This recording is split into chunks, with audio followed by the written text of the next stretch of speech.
કડીના ભાવપુરામાં દિવાલ ધરાશાયી થઈ છે। દિવાલ ધરાશાયી થતા 7 થી વધુ શ્રમિકો દટાયા છે। નવીન મકાનની કામગીરી દરમિયાન બાજુના મકાનની જર્જરિત દિવાલ ધરાશાયી થઈ। શ્રમિકોને સ્થાનિકોની મદદથી બહાર કઢાયા। તમામ લોકોને સારવાર માટે હોસ્પિટલમાં ખસેડાયા। ભાગ્યોદય હોસ્પિટલ ખસેડવામાં આવ્યા। સારવાર દરમિયાન એક શ્રમિકનું મોત થયું, બેની હાલત ગંભીર છે। અન્ય મજૂરો સારવાર હેઠળ છે। ઘટનાને લઈને કડી પોલીસ સહિતનો સ્ટાફ ઘટના સ્થળે પહોંચ્યો છે।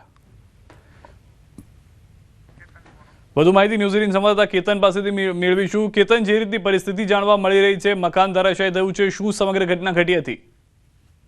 ચોક્કસથી સિદ્ધાર્થ જણાવી દઉં કે કડીના ભાવપુરા વિસ્તારની આ ઘટના છે કે જ્યાં ભાવપુરામાં નવીન મકાનની કામગીરી ચાલુ હતી। તે દરમિયાન બાજુની મકાનની જે જર્જરિત દિવાલ હોય છે તે ધરાશાયી થતા 7 થી વધુ મજૂરો હોય છે તે દટવાની જે ઘટના હોય છે તે કરુણ ઘટના સામે આવી છે।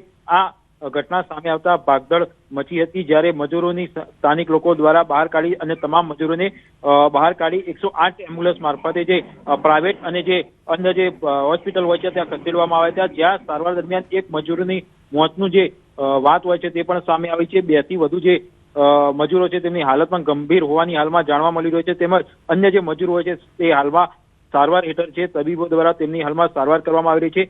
ઘટનાને લઈ કડી પોલીસ સહિતનો જે સ્ટાફ હોય છે તે ભાગ્યોદય હોસ્પિટલ ખાતે પહોંચી ચૂક્યો છે અને તેમના દ્વારા જે આગળની જે કાર્યવાહી હોય છે તે હાલમાં કરવામાં આવી રહી છે। જી આભાર સમગ્ર માહિતી બદલ। તો હાલમાં જે જાણકારી મળી રહી છે, દિવાલની ધરાશાયી થવાને કારણે એક વ્યક્તિના મૃત્યુના સમાચાર છે, વધુ તપાસ કરવામાં આવી રહી છે।